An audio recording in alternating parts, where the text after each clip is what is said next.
Welcome mga brothers sa ating motorcycle preview episode kung saan pinag-uusapan natin ang mga motorsiklo na parating dito sa ating Philippine market.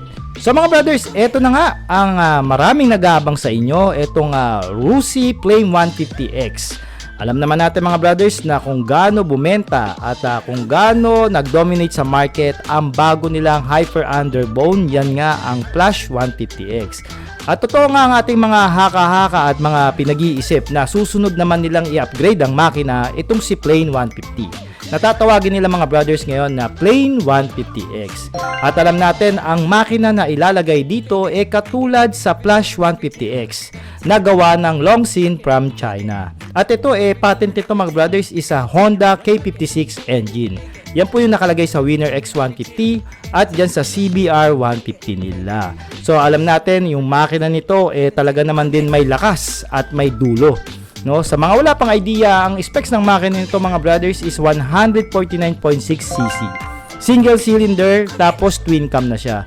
O ibig sabihin po pagdating sa motor, yan po double overhead cam na apat yung valvula niya.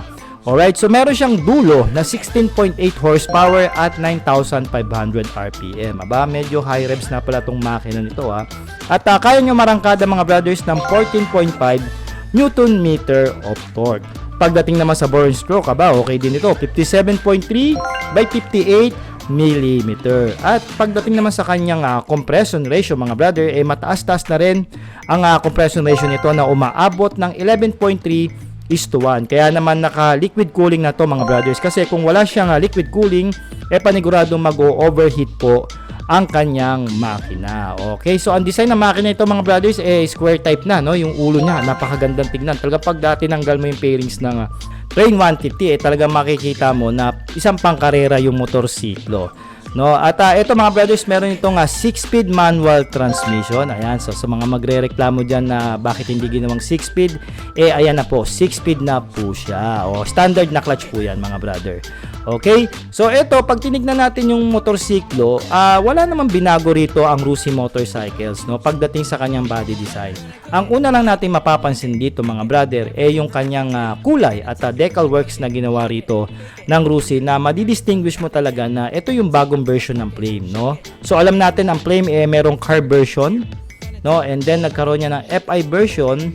At ngayon naman upgraded yung makina, meron na siyang double overhead cam version katulad doon sa Flash 150. So meron tayong makikita rito na 150X, and then dyan sa bandang gilid niyan meron dyan na FI dyan sa gilid ng front fender niya.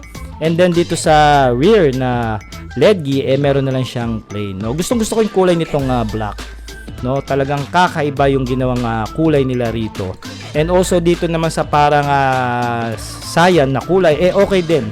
Nag-stand out yung kulay dito ng Plane 150. At panibagong flavor na naman, o panibago na naman sa ating mata. Parang ginawa nilang kulay dito mga brad, parang shocking color, no? Alright, so ito all LED lights ito mga brothers, same pa rin naman. Digital meter syempre pa. Tapos yung muffler niya, ito yung mga muffler nung naglabasan yung mga Gen 1 na Suzuki Raider. Pero okay lang naman sa akin, naka-upright naman siya. Ang pinaka-binago pa rito ng Rusi mga brad yung mags niya. Makikita niyo yung trademark ng Rusi dyan na power mags. Ayan, pinalit na nila. Tsaka two-tone ng kulay niya, no? Isang black and then silver. Talaga nag-highlights yung mags niya at then nagre-represent ng pagka-sporty niya. Sigurado ako dito mga brother, ang gulong nito ay maglalaro din sa laki ng Flash 150 na 90 by 80 at 17 inches dito sa harapan at 120 by 70 at 17 inches naman dito sa likuran. Siyempre pa, disc brake na rin yan sa magkabilang gulong.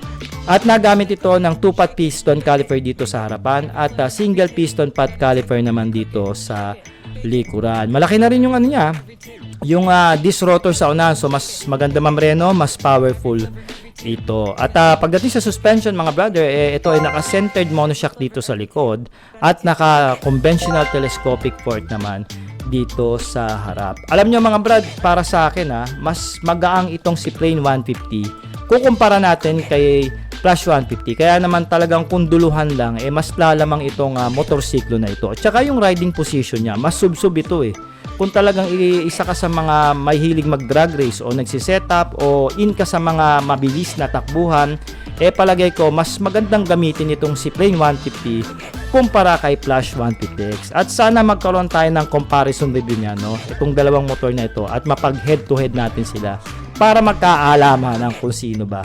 At syempre pa may mga vloggers na naman na bibili ng ganitong motor at ilalaban nila sa mga Japanese brands. Sigurado katulad ng Sniper 155, Raider Carb, NFI, no, SYMBF3i, and so on. Alright.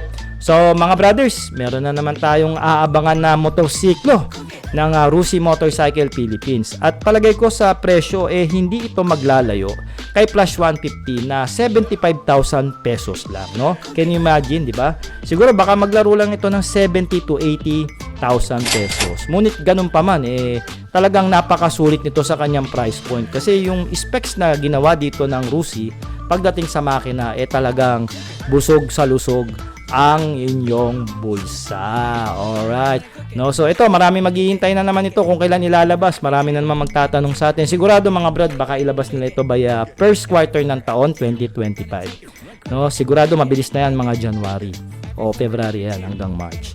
Alright, so mga brad, mag-comment kayo ng yes kung sino rito yung naangasan sa bagong Plane 150X ng Rusi Motorcycle. At sino rin ba, mag-comment na rin kayo kung sino yung mga nag-aabang sa unit na ito, no? So yung presyo niyan hindi maglalayo sa Plus, sigurado ako mga brad.